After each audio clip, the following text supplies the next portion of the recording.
interviewing the leading private equity executives and unlocking the secrets of success. Welcome to the Private Equity Podcast with Alex Rawlings.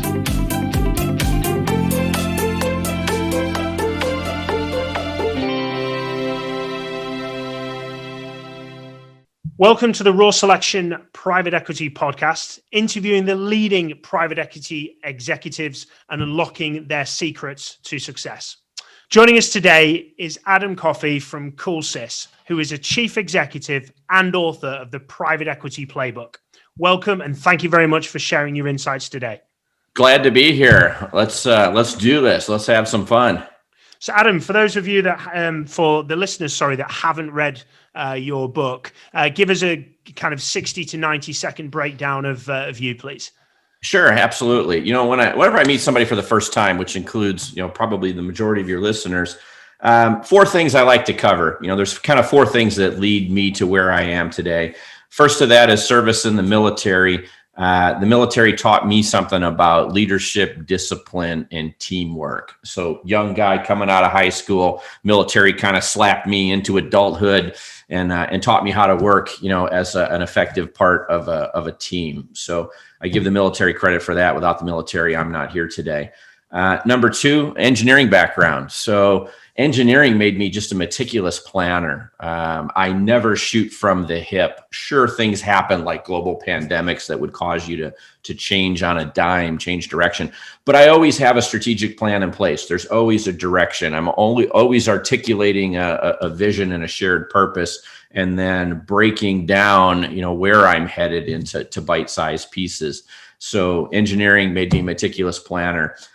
Third thing, General Electric, not the GE of today, but the GE back in the Jack Welch era. I spent 10 years at GE, first as an engineer and then crossed over into business. And that was during the heyday of GE, when GE was really America's most admired company, one of the most admired companies on the planet. Stock was splitting every 2.5 years. It was the Jack Welch era. And GE was a really special place back then to hone your craft. And in my case, it was, General Electric taught me how to run a business. And so a lot of gratitude towards all my mentors and the people at GE I worked with. And then fourth and final is really just experience. I've spent 20 years as CEO of 3 different national service companies that I've built for private equity. And, the result of that is, I've made every mistake in the book a guy can make, and I've learned from them, and 20 years experience, definitely shapes who I am today. So those are kind of the 4 things about me that lead me here. Perfect. Well, I'm going to kick off and dive into a couple of that then. What took you from the military to GE, and then what took you from GE to what I regard as normal businesses? So in the military, when I went in, I had 2 goals and objectives. I was a young guy. I wanted to find financial security for my family, even though I didn't have one at the time. And then I also wanted to retire early. And so being in the military, I went in there to build skills and to launch an engineering career. And I knew I would never retire from the military because my first goal and objective was financial security. And so I was chasing something more than I could make, in the military. Call it chasing money, chasing title, young guy looking for an adventure. So I knew I would definitely leave. So went in the military for the specific goal and objective of getting an education, of learning my chosen field, and then getting out, taking that and parlaying that into General Electric was just a natural thing to do. The second piece of that, then you asked what took me out of GE and into a private equity backed adventure. Back in those days, I had no idea what private equity even was. I mean, we're talking 20 years ago. You could measure the number of firms. They were measured in the hundreds, not the thousands. And capital under management back in those days was measured in the hundreds of billions, as opposed to over 4 trillion today. So it really wasn't about private equity. It was more about, I was still chasing title and money. So I'm at the Fortune 500 kind of, epitome at GE at the time. And here's a chance to go be president and CEO of a company. And so I really went to my GE corporate mentors and I asked, I'm like, boy, I'm struggling with this decision. Is it better to be one of 1,000 general managers, kind of in the mid-level at GE? Or is it better to be president and CEO of my first company, even though it's a much smaller business? And I think almost to a person, the overwhelming advice that I got from GE people at the time was to leave. Go be a president. I remember the words, once a president, always a president. Go be a president for the first time. Great advice. So I took it and left. That's fair enough. Makes sense. So what one mistake do you see either private equity firms or their portfolio companies making? So today's world, 4 trillion plus assets under management, very high multiples being paid for companies, which is compressing, your ability to make, call it the average 3 to 4 times return on a private equity, investment case basis. And so the biggest thing that I see happening today really has to do with what I'll call trust, speed, and talent. I think that in today's world, we don't have the luxury of time when you're in a 5-year PE hold period where your sponsor probably paid too much for the asset up front to generate a 3 to 4 times multiple of invested capital. So I think mobilization, talent to value, finding the true potential of the business, regardless of whatever the buzz phrase is that the PE firm likes to use. This needs to happen immediately upon acquiring an asset. I think too long, we're letting the first 1.5 to 2 years of a hold period go, and we're not digging in fast enough. Do we have the right executives? Do we have the right people in the right seats on the bus? What is it exactly that we're going to attack, over this 5-year hold period? And who are the key people that are going to make that happen? I'm a huge believer in a guy named Sandy Ogg, who came from Blackstone and Unilever, who is all about talent to value. Do you have the right people? What is the skill set these people need to have in order to attack the various initiatives that you have in place over this hold period? So I think we're taking too long to get busy and get at it. There's almost too much of a honeymoon post-close, and we're not getting to work fast enough. And we need to be quicker from a private equity and company perspective to make this happen in a more timely fashion. Okay, interesting. So I want to dive in some more detail there. But before I do, I just want to mention, so I appreciate that Adam's got a book, and I don't want anybody listening here and going, okay, this is just another guy who's not doing the day-to-day, who's obviously, never run a business, never done X, Y, and Z, and is here to pitch it. I approached Adam to come on this because I found his book through my research, and it's very good. But, Adam's grown a business from this private equity backed. He's taken it to one exit already. He's already on a big route to double that revenue again, which he's already done once. And he's already tripled that EBITDA. So this is coming from somebody who really knows what they're talking about. And just for any listeners that are thinking, and I would think the same, somebody who's written a book, this will be somebody who doesn't know anything about it. I'm going to switch off, which you'd be fair thinking that, because there's plenty of people who've written books that have no idea about business or management. They've done a degree or worked at BCG, and then gone straight out to it, studied it rather than having it. This is somebody who's a practitioner, who's immersed in it right now, but has also, done the long, hard yards to operate there. So when we talk about talent, which fully enough is one of my favorite subjects, Adam, so I'm glad you've mentioned that. But what do you mean talent to value? And B, when you're looking at that, because loads of firms are like, yeah, we need the right people, but how do you know if somebody's going to be right? How do you know? What do you do to kind of assess people and understand if that person is going to be the right person to bring that talent to value, as you mentioned? Sure. So I'm happy to use my current company as kind of an example on that discussion.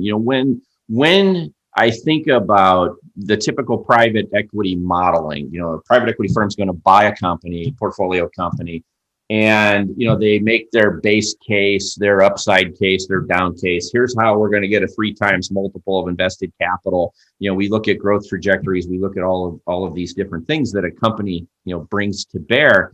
And then you close the business and everybody just kind of puts that back on the shelf. And then the company goes back to doing whatever it was normally doing. Now, typically when I run a business, multiple hold periods, multiple investors as I'm building a company. And, typically I'm going from one range to another. I'm going from 250 million to 500 million or 500 million to $1 billion, in someone's hold period. And, we like to actually model, and I recently, for my second book, I did some research, around typical compound annual growth rate in a business when I get there is about 8%. So a business that's growing at about 8%. If you think about the law of 7, the law of doubling, an asset that's growing at 10% a year is going to take 7 years to double in size. Well, that's too long. That takes too long from a private equity perspective. That's not efficient enough. Typically, I bend a curve and I take an asset that's growing in the single digits, call it 6 to 8%. And then within a year and a half, it's growing at 27 to 30%. In order to bend that curve, something about the business has to change. Can't be status quo post transition from entrepreneur to private equity or from one private equity group to another. You have to really attack this. So I spend a lot of time working, with a leadership team, working with investors to formulate what are the 5 or 6 initiatives, the 5 or 6 things that are going to drive the specific growth. But then we take a look even further and say, what is the skill set of the person, who's going to drive this from X to Y over the time period? So I have a company with almost 3,000 employees now, but we've identified 23 jobs as being critical in taking the company from where we're at today, call it in the 600 million range, up to 1.2 billion, and from 60 some odd million of EBITDA up to 125, 150. There are 23 people who are going to work on a total of about 8 different initiatives.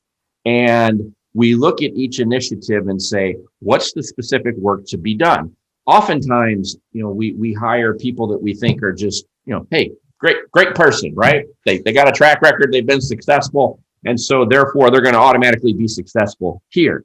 But the work to be done here may be different than the work and experience that they've done elsewhere. And so the better that you can model the specific job that's going to be done, the talent that's required, the better you're able to create the specification to say, does the people that currently have these seats on the bus, do they have the skill set that's required to get us where we need to be? And if we need to make a change, what are we really looking for? How do we know the difference between 10 very highly competent, candidates? So I'll give you one example. I wanted to punch up organic growth, in this business during this hold period. I brought in one of those famous consulting groups that you mentioned, and paid them a lot of money to say, hey, all your work is around, sales. So let's take a look at my industry, my business. How does my customer buy? How do I build a sales organization that matches up with the different verticals and the customers that I have and how they buy and their habits? And then let's blow this thing up, because I know that my current organic growth sales effort just sucks and isn't going to get me to where I need to be.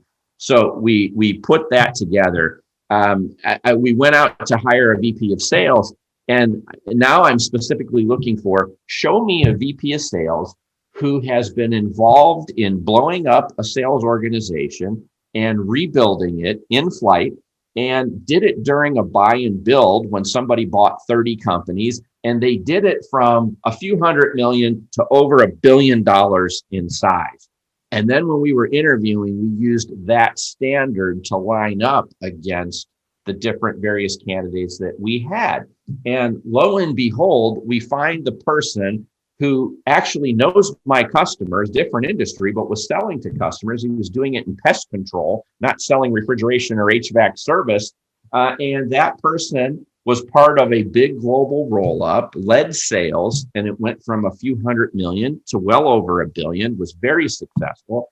And so we bring in the right talent, and then lo and behold, during a global pandemic, I added over 6,000 customer locations last year, new customer locations, and had the best organic growth year, in our company's history. So it's all about really identifying what's the specific work to be done, what's the skill set of the person in that role, and then making sure that we have the right talent on the bus that can execute the very specific mission that takes you from X to Y.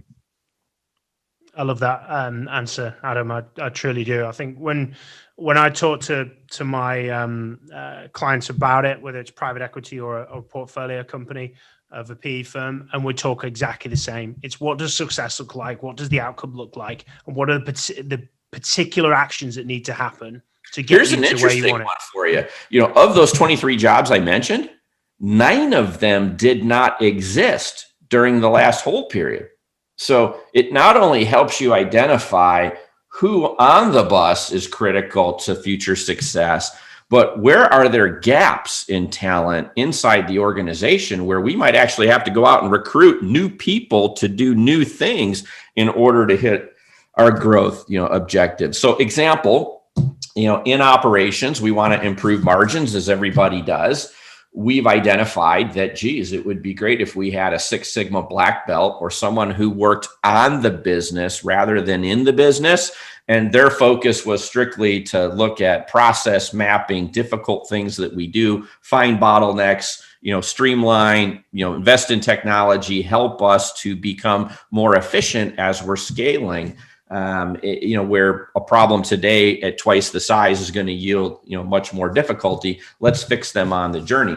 So there's an example of a job that we ascribe tremendous value to within the organization, building a team of people to help us with process improvement, technology investments, and that this role didn't exist in the last hold period. You mentioned we did 18 acquisitions. I'm learning that my bottleneck in M&A is not my 4 deal professionals that are in-house employees, but it's the fact that half of my deal team winds up getting sucked in on the integration side and spends way too much time post-close of a transaction, which takes them out of the ability to hunt. So if I want to go from 4 to 6 companies a year to 10 or 12 companies a year from an acquisition perspective, I need to build an integration team. So new role, integration manager. We expect that we'll add additional resources around that, but I want my deal team focused on deals and then throwing them over their shoulders to operations, where an integration team, catches the ball and then focuses on integrating the business into the company. So it's important to remember not just who you have, but to also identify roles that didn't exist that you need to fill because they're critical to future success. Absolutely. And so looking at the acquisition side, we'll see, as you mentioned, you've done 18 acquisitions on this, and you've got a huge amount planned to continue the growth and consolidation of what is a very fragmented industry. What advice would you give a chief exec who's listening, who's in the similar kind of shoes as you? You mentioned the integration side. You've got a business, you've acquired them. They're very different in multitude of facets to your company. What advice would you give them on that integration piece? Because I see so many businesses getting this wrong. Yeah. So to me, great question, by the way. To me, a lot of work needs to go in up front, and that's in target selection. So I'm a very transparent CEO. Culture is my thing. I run service companies. You can't store service in a box and put it on a shelf and sprinkle it on broken equipment. So if you can't store your company's product in a box, your company's product is actually people. And so I focus on building culture to get an engaged workforce that takes care of customers, which give us more stuff to do, and revenue just kind of rains from the sky. But on integration, when you're thinking about companies to buy, I create and establish a set of what I call filters. So there's 4,500 potential companies for me to buy in North America. And right now, North America is where we're building. And so in looking at those 4,500 candidates, how do I tell good from bad? And so I establish filters. EBITDA margin as a percent must be above a certain level, union versus non-union. It could be customer vertical served, very important during a pandemic. Geez, if I'm going to buy a refrigeration service company or an HVAC service company, I would rather have one that works in grocery stores or inside pharmacies, CVS, Walgreens, or essential businesses versus a company that's working in non-essential businesses and getting hammered. Same skill set, different profile. So that could be a capability. I look at businesses that are more service, a little bit less new construction, and that also just has to do with, the dynamics around being recession proof, being pandemic proof, what have you.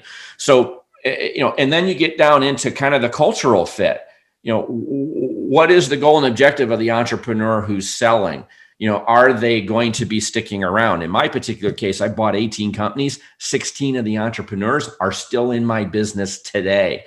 So if I'm going to be keeping the entrepreneurs, I have to think long and hard about, are they going to fit from a cultural perspective, from a leadership perspective? What's motivating them? Are they just trying to cash out their chips and ride off into the sunset? Or are they maybe, not ready to retire, but they want a diversification of their own personal, portfolio and fortune, and they want to keep going and become part of something that's bigger? In this company, they can do that. So I would say the key to being successful on the integration side is to develop on the front end a set of filters that will help you, just like talent to value, will help you make better choices on the companies that you purchase.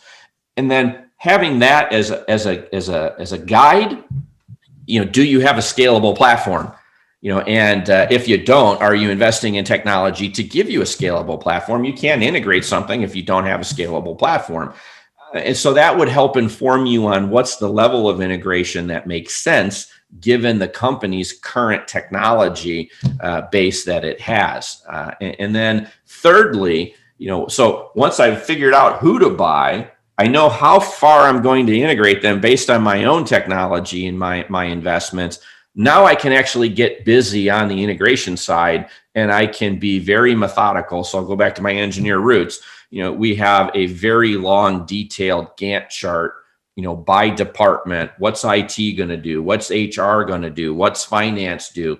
All the different aspects. There's probably 1,000+ line items that are tasks that are going to need to be accomplished. And in our case, as we're doing enough of them, this is not something that ever goes away. There's 4,500 companies to buy. If I buy 50 in 5 years, I still got 4,450 left to go. So I'm going to do this. It needs to be muscle memory. Let's build the team of people whose job it is to integrate. And I think too often companies make mistakes on integration because everybody in the company today has a day job.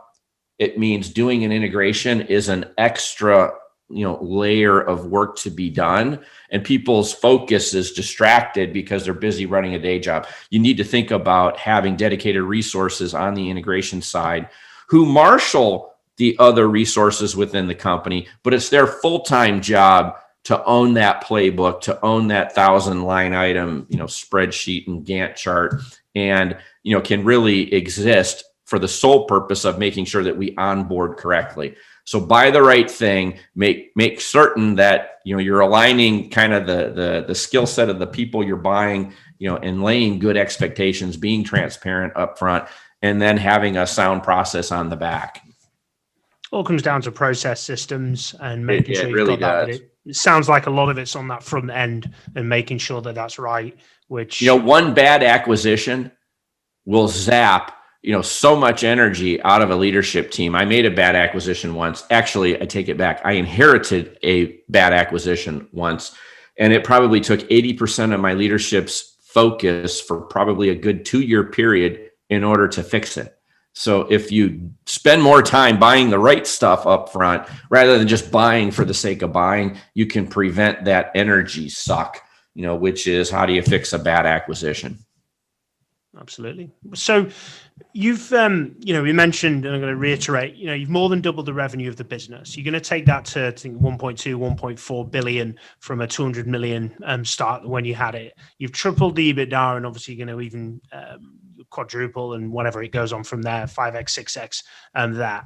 What's been your biggest challenge that you've had to overcome during that process, and how did you overcome it?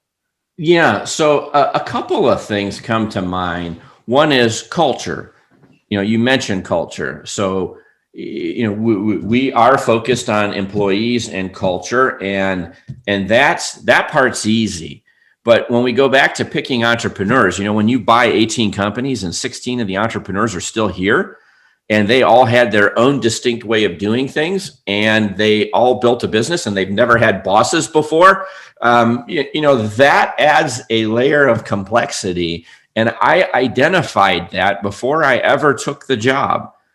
This industry, because industrial service contracts, the nature of them in the US is regardless of length, they can be canceled with 30 days notice. It means that I'm buying a relationship, and I need these entrepreneurs to be here because they're employees. I'm a trades-based business, and so employees, are being courted all the time to leave and go work someplace else. I have to be the employer of choice. I have to be the acquirer of choice. I have to do a careful job vetting. But even when I do all of that, my biggest, concern heading into this role was the fact that I'm going to have at one point 50 entrepreneurs who all rode their own, destinies as a sole owner. Now I've got them as shareholders in CoolSys. And so I use, a rollover investment to align, all of our expectations. I don't use earnouts. I hate earnouts. And so I'm focused on, no, if you're going to, let's roll over, let's make you a shareholder in the mothership. And now we're aligned, and now we can all work together. But even then, having said all of that, I still have a lot of personalities to manage. And that is my biggest layer of difficulty. So that's the first. And I saw it ahead of time. And I'm still here, still being very successful, but I was cognizant up front that will be my issue. I need to focus on having relationships with entrepreneurs and making sure that those entrepreneurs can work together. So that was the first. The second issue, throw in a global pandemic, why don't you?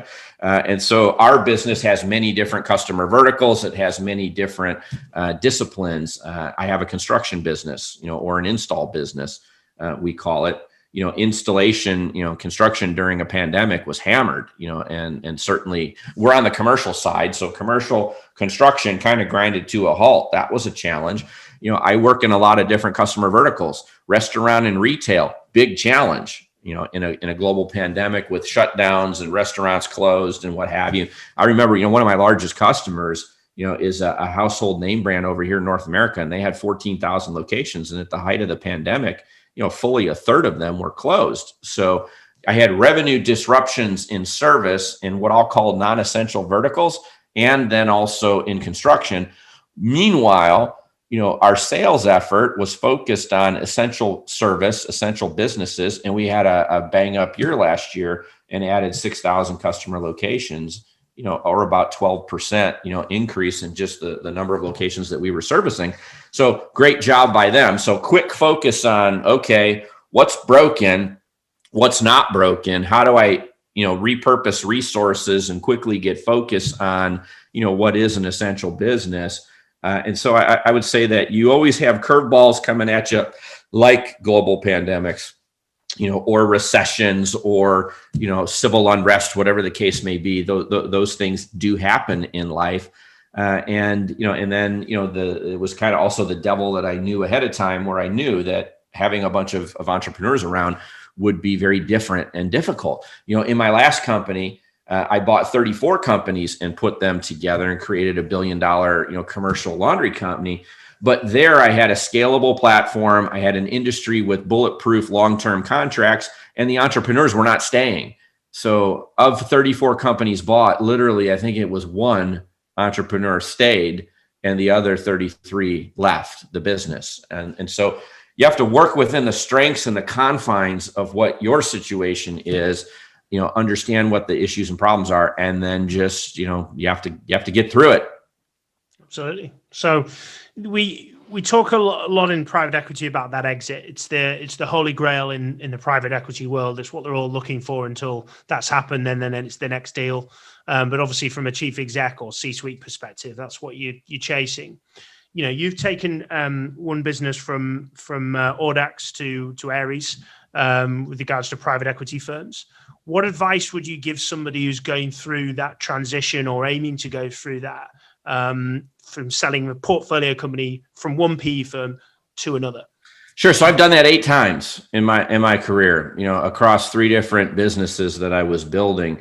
And I really, even me, a guy who can articulate reasonably well, it's my one superpower. I can talk a PE firm into paying too much for a company that I'm running, and I can do it with passion. So I'm going to use a little bit of a political, aspect to this. Not stating something political, but I'm going to go back to Barack Obama. What did Barack Obama sell the American people? He sold them hope. What the hell is hope? Can you store hope in a box? Can you put it on a shelf? No, it's intangible. And what Barack Obama had, and just to not be beleaguered by one party, I'll also say Ronald Reagan also had, because these are probably the two most skillful presidents in this particular pursuit. They could articulate a shared vision that others could see and back and jump in and believe with 2 feet. And so, both of those two leaders were really strong. When I think about taking a business from one private equity firm to another, it's just another process, right? We're going to hire an investment banker. They're going to have the same confidential information memorandum template that they used in 50 other companies. And, I'm going to do some fireside chats. We'll send out some teasers, I'll do some management meetings. And, I'll tell you that even after 20 years, I still practice. I still practice my pitch. What's the message? What do I want to articulate? I think of my management team and I think about, how am I going to keep them on their A game when they're doing back-to-back management meetings, dinners every night? How do I keep the energy level up, in passion? And I play this thing I call management bingo, management meeting bingo. So, we'll create weird off the cuff phrases, and you'll get bonus points if you're a leadership team and you're presenting and you use this catchphrase like, that dog don't hunt. So you got to weave in. So here's the 50 things that you can weave into a presentation, and people are going to keep score out in the audience. And so I distract my team, but we practice and we put in a lot of prep effort. And I'll say that every meeting matters, every meeting matters. And then every dinner matters, and you can't let your guard down ever. But I think that the biggest key, if there's a lesson for private equity, what I like to do is a year before I'm going to be in market, I like to hit what I call is the circuit, and go to the private equity conferences that are sponsored by investment banks. And they bring in, 15, 20 companies to speak before 100 PE investors. And I like to get that CEO, myself, or the leadership team, senior team, kind of geared up, for interacting with the investment communities. We're getting ready to come to market. It's a good thing. It's a good time. At the company level, I'm transparent. And I'll tell you why. So I have 3,000 employees. All 3,000 employees know we're owned by private equity. They know what our EBITDA is. They may not know what EBITDA stands for, but by God, they know how much of it we have. And they know that we're going to be selling the company every, 3 to 5 years, and sooner is better than later. And we're going to, I'm transparent as can be.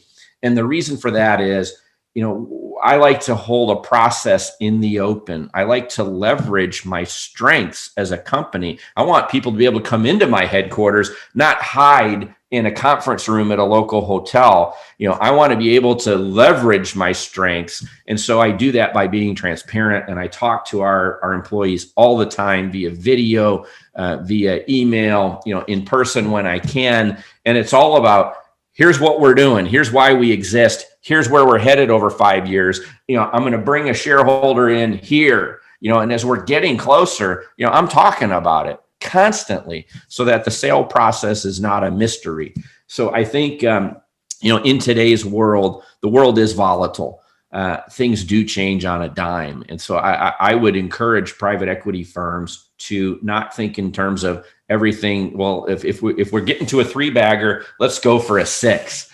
I think time is not our friend. And when you can build a business that is hitting an inflection point and is getting kind of over that 3 times multiple threshold, you really need to think long and hard about hold period, because you might be running, or this business might be a set of movie theaters, and next month may come a global pandemic, and then your 3 to 4 bagger just disappeared, and all of a sudden you're left holding an asset that will never recover. So I think today the market is volatile, multiples are high. I think you need to get out of the gates early. And when it's time to make a transition, when that rocket's ready to fly, push the button, don't wait on the launch pad, hoping for a bigger rocket.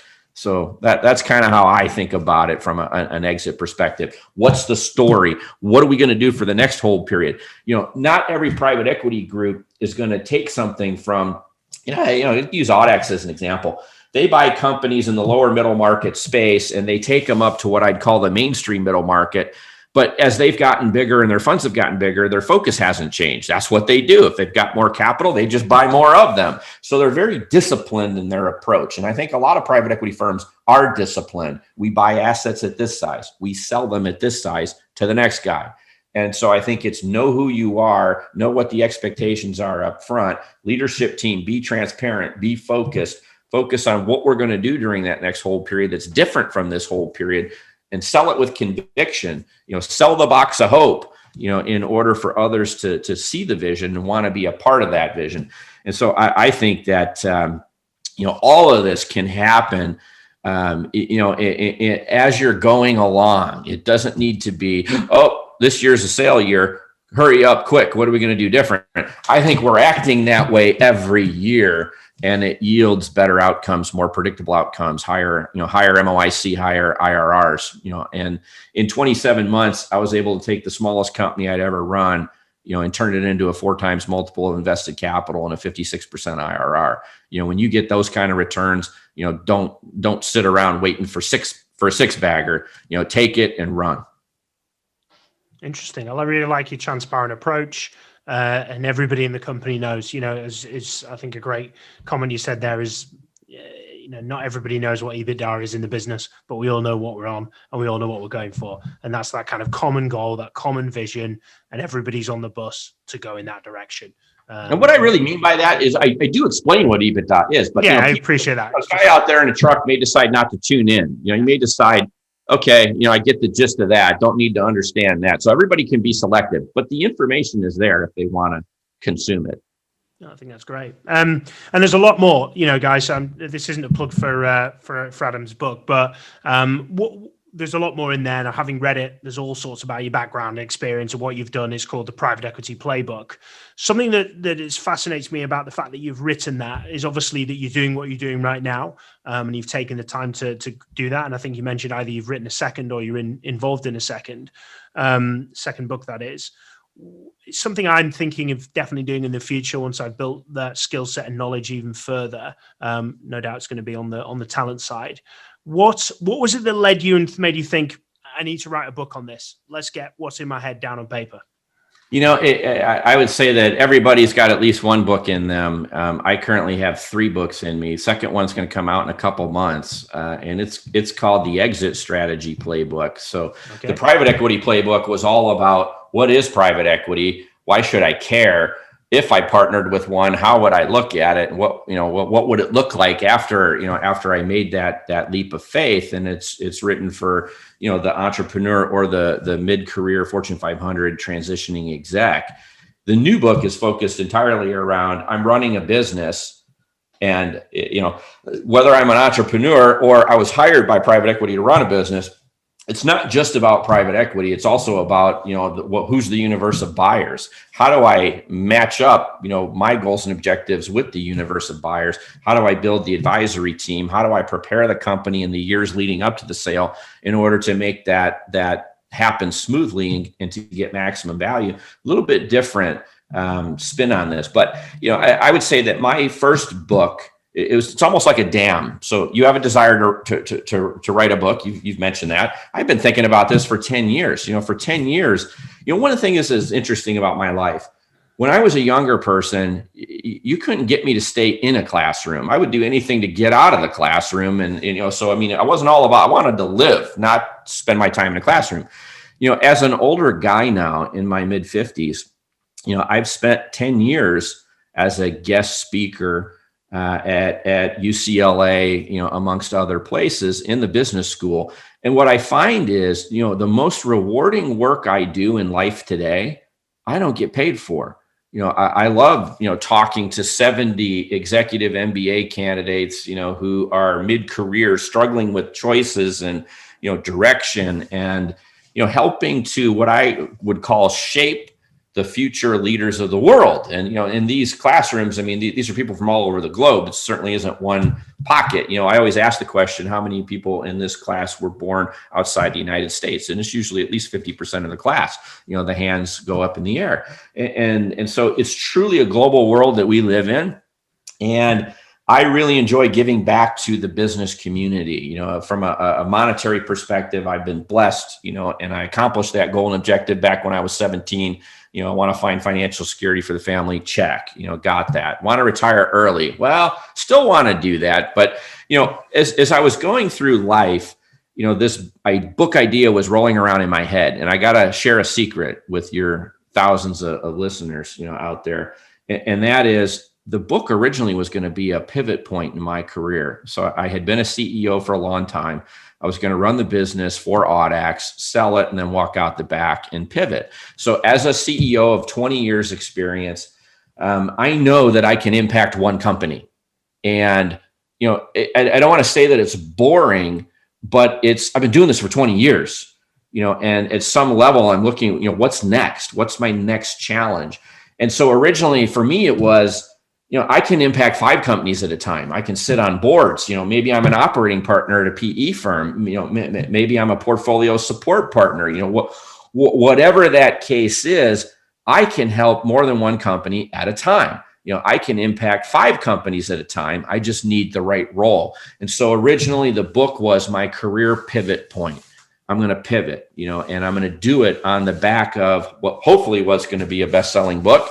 And so, what happened? Well, I took the company to market and decided to stay. And so I'm still here. I never made that pivot, it's going to come eventually, and I'm 56, so at some point it comes, but I'm having fun. I'm engaged, and, by God, I'm going to get this company to 1.2 billion. I'm going to take it out again. And, as I look at my track record here, if I can get a 4 times return on investment every 3 to 3.5 years, maybe I need to stay here, and so maybe this is one I'm going to ride, until the end, but somewhere there's going to be a pivot. And so the book was originally to serve as a pivot point. And when I was thinking about that book, there were actually 3 books in my head, that kept coming back to the surface, and I had to picture, which one am I going to do first? And so this was the first. And why do it? Because there's such explosive growth in private equity, so many people being recruited by you and others, into the world of private equity. And there's no base of understanding. Executives today, if you gave them a private equity test based on my book with just basic concepts, everybody would flunk it. The only news you hear about in private equity generally tends to be negative. There's a negative connotation. Those rich people and the carried interest, and some guy made billions and then he ran for president, and isn't he evil because he destroyed companies? And I'm thinking, I spent 20 years building culture and building cool companies that people like to work at, and the growth rates are huge. And, when other companies are laying off in a recession, I'm hiring, and I'm growing during a pandemic. And so, from my perspective, the private equity I know for the last 20 years is very different than the private equity I hear about on TV. And unfortunately, I remember being in a private equity partner's office one day, and the guy showed me, when I hire a new analyst, I have a transitioning executive, here's the book I give them. And it's a 1,700-page legal book. And it's the driest thing you couldn't get through. If your life depended on it, you'd fall asleep.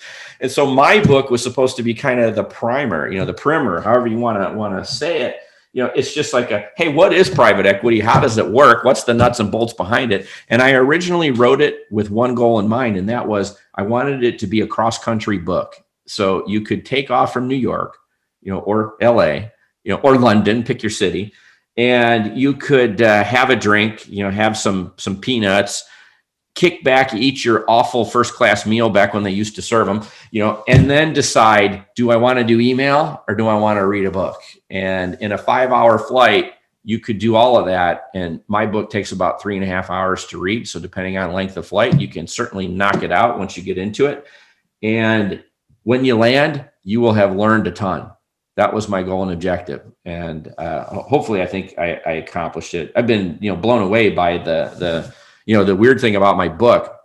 Sales this February are better than sales last February, are better than sales the February before that. Over a 2-year period, my book continues to gain steam.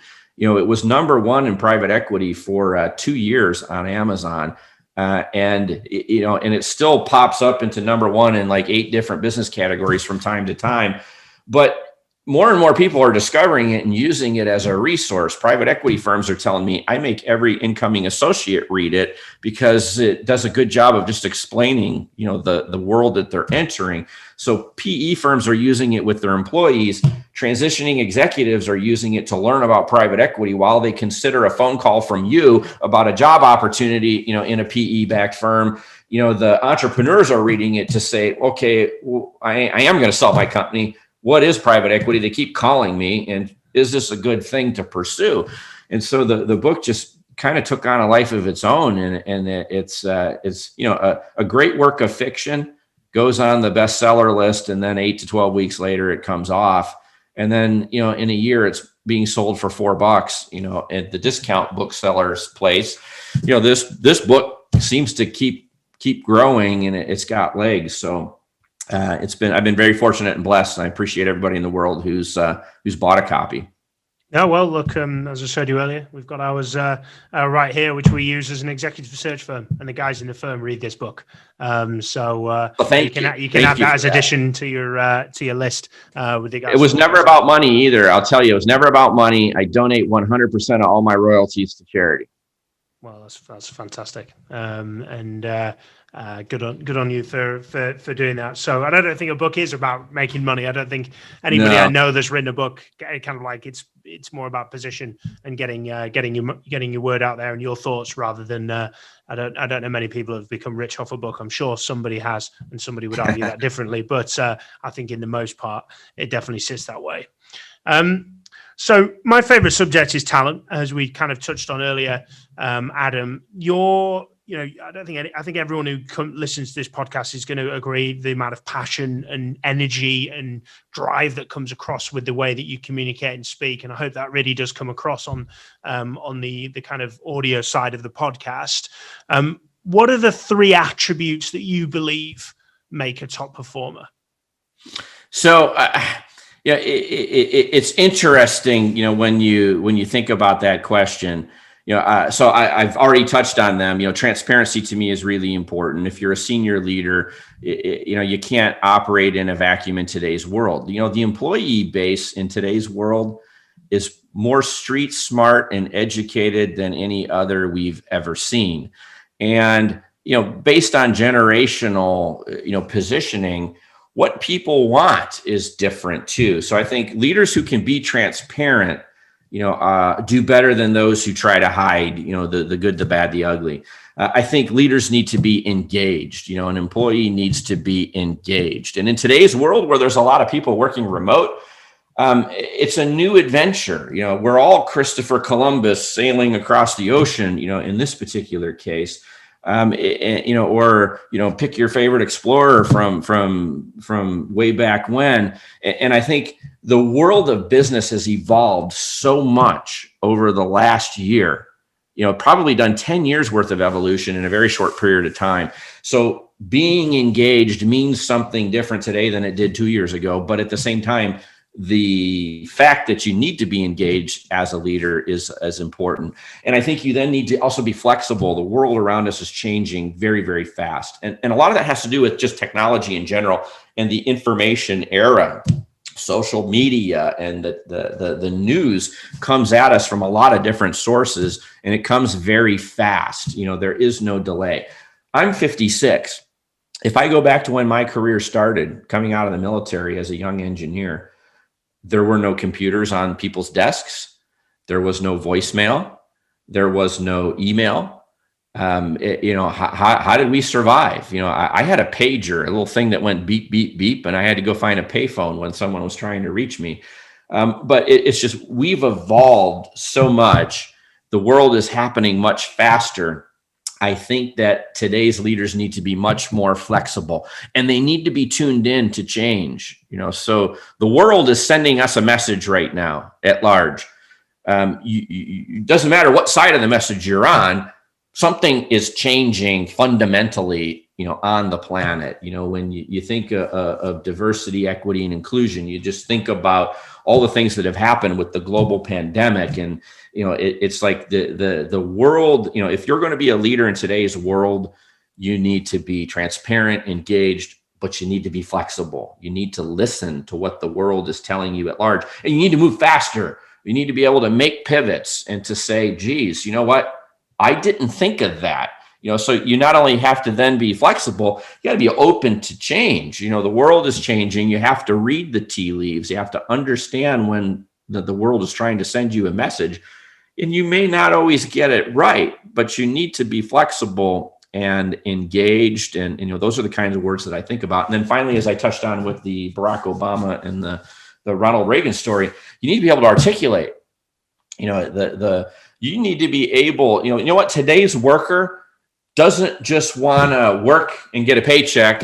They want to know what this company believes. They want to know what this company thinks. They want to know what the core values are. They want to know how they make a difference to society at large. And they want to come down on the right side, where they think the right side is of all of these things that are happening in our world today. And so I think that leaders today also need to be very articulate. They need to get over any fear of speaking. Their managers manage things. Leaders inspire people.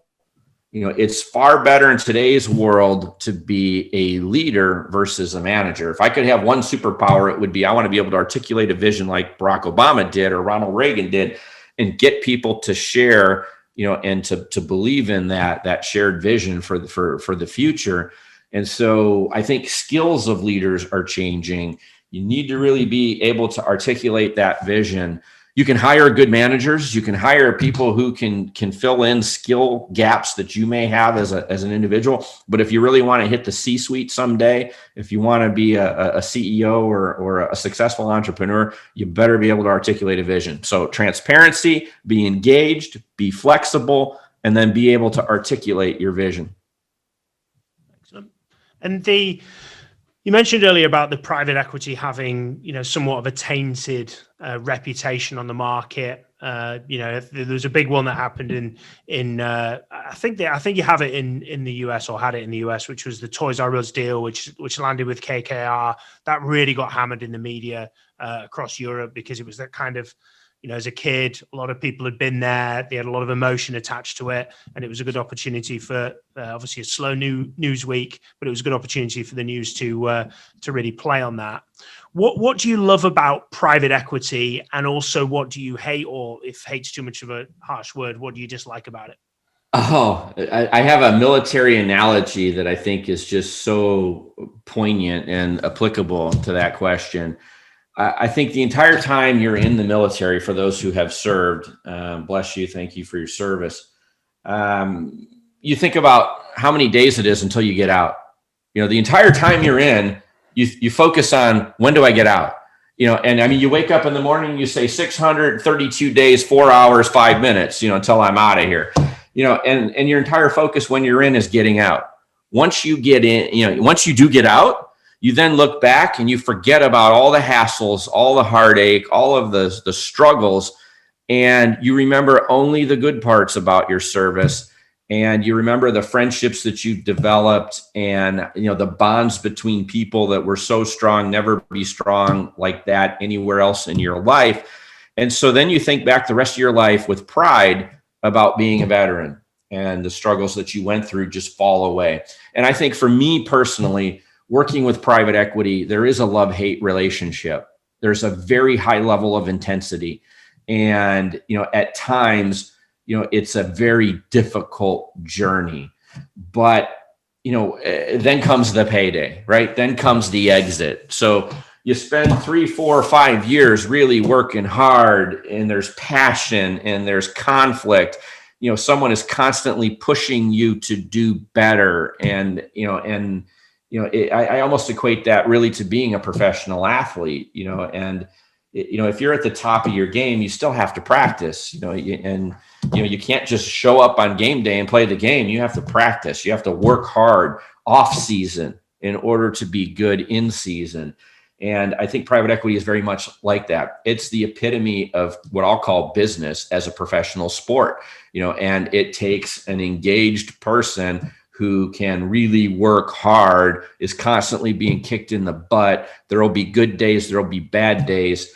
And, at times you can really get down, in that struggle, of the hold period. And then comes the payday. Then you look back at what you created. How many jobs did you add? How big did the empire grow? And then you look at the multiple it sold for, and you're like, oh my God, I just made how much? And then there's the feeling of accomplishment. So I think that working with PE, there is love, hate. It's a professional sport, to be sure.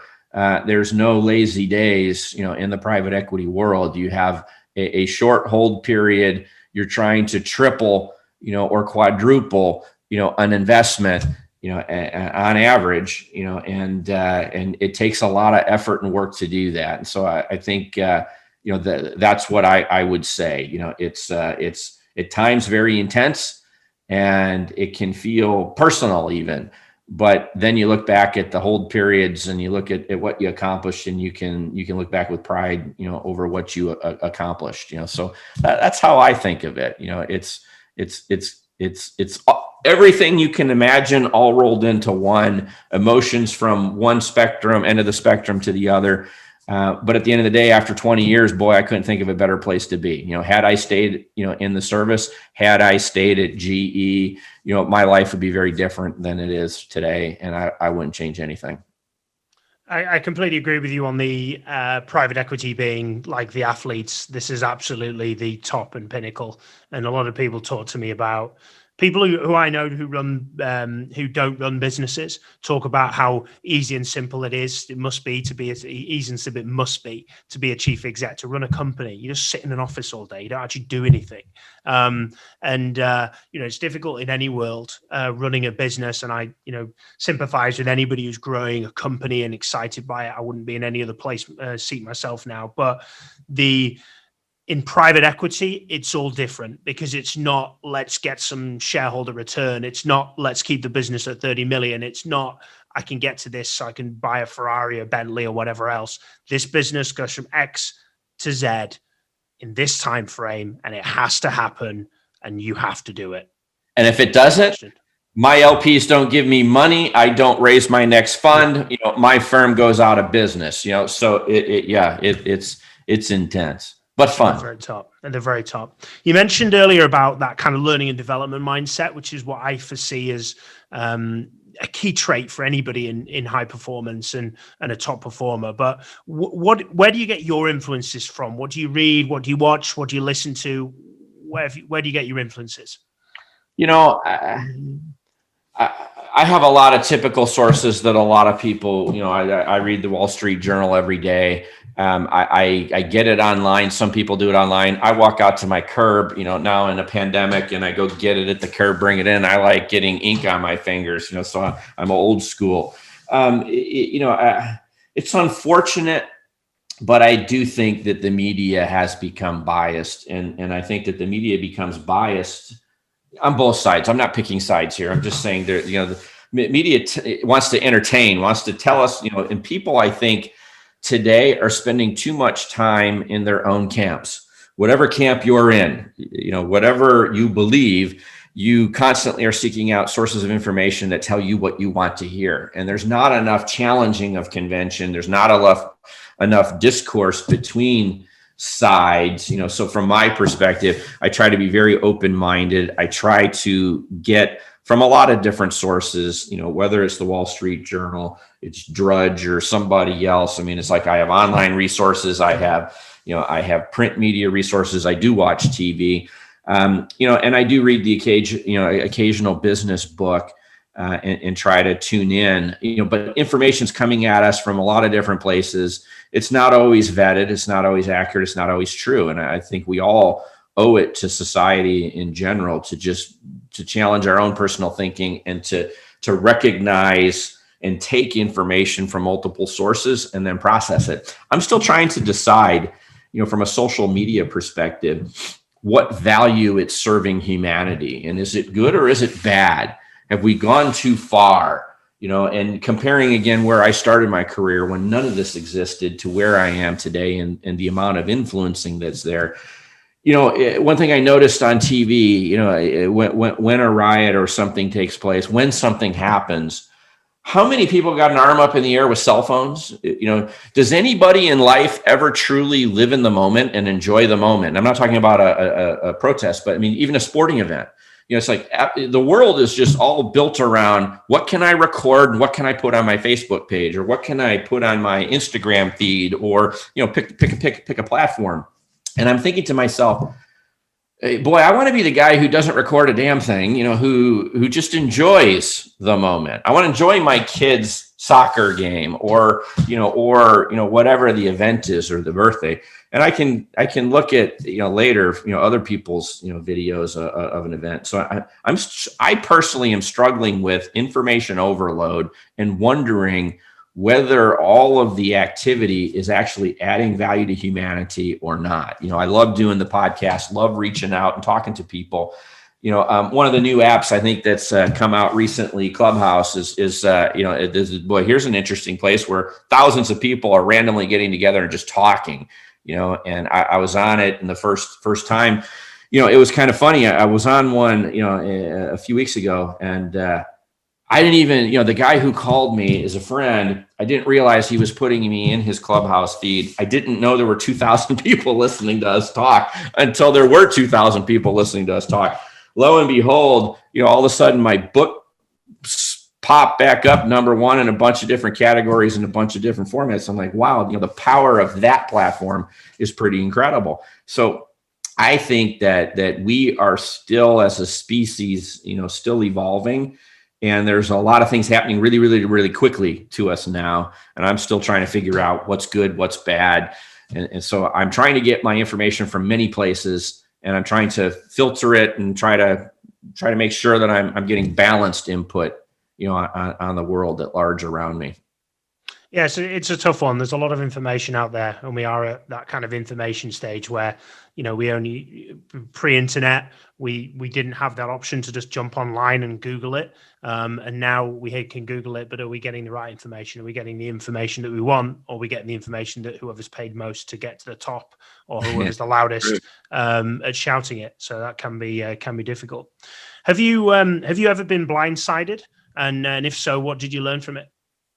So I've been blindsided, sure, a number of times in my life, in my career. I don't want to be a cliche and talk about the global pandemic, but boy, I would tell you, if you were in January last year, no one, so Europe shut down first, right? So let's go back to December, November, how fast life can change. If you'd have told me, back in October of last year, or November, of 2019, how much the world was going to change in 2020, I wouldn't have believed it. I just wouldn't have believed it. We're all going to run around wearing masks. Really?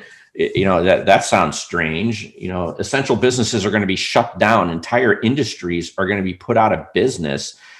People by the millions are going to be told to stay home and shelter in place. And, yes, we're going to have the death that's associated with this pandemic, which is horrible, and, think of loved ones dying in a hospital and you can't interact with them, at their worst time when they need you the most. I mean, just the world changed so dramatically, so fast. That can be blindsiding. And I think for me personally, what did I learn? When the pandemic hit, I would say that I was slow to adapt. I was slow to really be insightful and to spend some time reflecting on what am I seeing? Now, I did some of that when Europe started shutting down. We were doing quick assessments in the US. can our departments run remotely? Where do I have technology gaps? What can we do to fill those gaps before a shutdown comes over to this side of the pond? How are we going to make that happen? And so we were doing some of that, but after it hit and the world locked down, I think none of us really thought that the pandemic was going to last as long as it did. I know at first we thought, a couple of months, we'll hit summer, this thing goes away. Maybe it comes back in the fall, maybe it doesn't. And so no one, I don't think, really understood the length and the degree and magnitude that this was going to hit. And boy, I wish, I was doing better job making contingency plans, and I should have been reacting quarter by quarter, month by month, quarter by quarter. And instead, I seem to be lulled into sleep, just thinking that, okay, well, the second half will be better than the first half. Eventually, we're going to snap out of this. And I was slow to act. And so that's a great example for me that's recent. Of a life-changing event for many on the planet, and I maybe you could hide behind global pandemic, but I think when we run a business, people who run businesses, we have a ship, and the ship is our empire, and we're sailing in an ocean, and that ocean's the world, and storms are going to come up. And if you've built a good ship, you're going to survive the storm, but how do you navigate? How do you make change and adapt to changing circumstances? I personally felt I was slow. I was slow to the dance, and but finally woke up and took strong action and reacted. But I that's a classic example of me being slow. Well, you had a lot of growth during that period, as you mentioned, with your VP of Sales appointment, and I think that mirrors my kind of situation. I was very positive about where we'd come out of this. And I was like, we'll be locked down for 2 weeks and we'll all be back at work. They're not going to do this. This, I never even foreseen it. And I think our business was very well prepared to move because we are a human capital business. We're not locked down. Everybody's got laptops. We're already built in the cloud. Like, we can work from anywhere in the world, providing we've got internet. So that wasn't an issue. It was just the pace of which I kind of realized how much of an effect this was going to have. That is something I definitely did not foresee. And what you just mentioned, I think, is probably the best of, if there is a best of, call it a global pandemic. It's the fact that the business world really, solved the question. I think I, again, was a little bit slow to adapt over time, thinking, is it good to have people working remotely, working at home? How do you measure productivity? This is probably more of a problem. I'd rather have people together. And I think the global pandemic has definitely showed the entire world that, first of all, productivity probably is up because people who are sitting at home, can't go anywhere, do anything, are just bored. And so they're working more. They're not commuting. So there's more hours actually, where I think people are productive. I know it's true for me, but we as an employer, as an example, are going to really embrace the remote concept. I need to hire the best talent I can find. I don't need to worry about where it lives or, where it wants to live or exist. And for me, there are some departments that we've learned, must be in person, in order to fulfill their mission. But when a department does not have to be in person, so an example, someone says, well, what's the example of that? Well, I do have 1,900 guys in trucks that have to go pick up parts at warehouses. Warehouses have to be, manned at some point during the day, even if it's off hours. Somebody has to receive inventory and move inventory around physically. And I can't accept FedExes to an office that's closed. I got to have a receptionist taking in Federal Express and UPS and the mail every day. So that, there are some things that need to be in person, but we are going to embrace as an employer. And when we're still shut down at our headquarters, even though we're an essential business, everyone's working from home. Our guys in trucks are out in our customer environments every day. But for those of us who can work from home, we are still.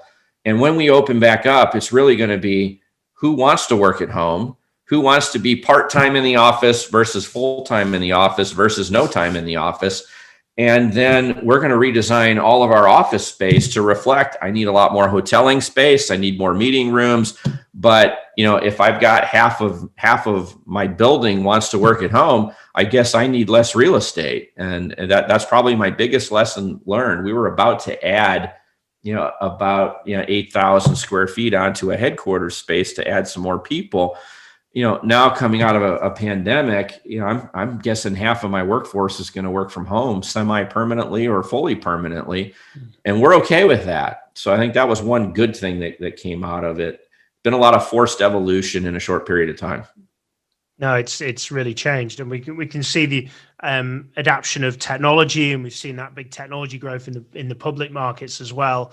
And we've had to adapt a lot of things into us and accelerate it where we would be in the future. And that definitely is that work from home perspective, and that's changed a lot of people's perceptions of that. So look, Adam, you've shared a lot of insight today, and I really appreciate that. If anybody wants to reach out to you, I hope you don't get bombarded from this, because I'm sure a lot of people have a lot of questions to add and a lot of insight to gain. But how is it best that somebody reaches out to you? So I'm on LinkedIn. It's the one social media platform I'm most on. So you can look me up on LinkedIn, Adam, Coffey, Coffey. I also have a website, adamcoffey.com. You can certainly look me up there and interact. I hear from people all the time from all over the world who read my book and, reached out, because I encourage that in the book.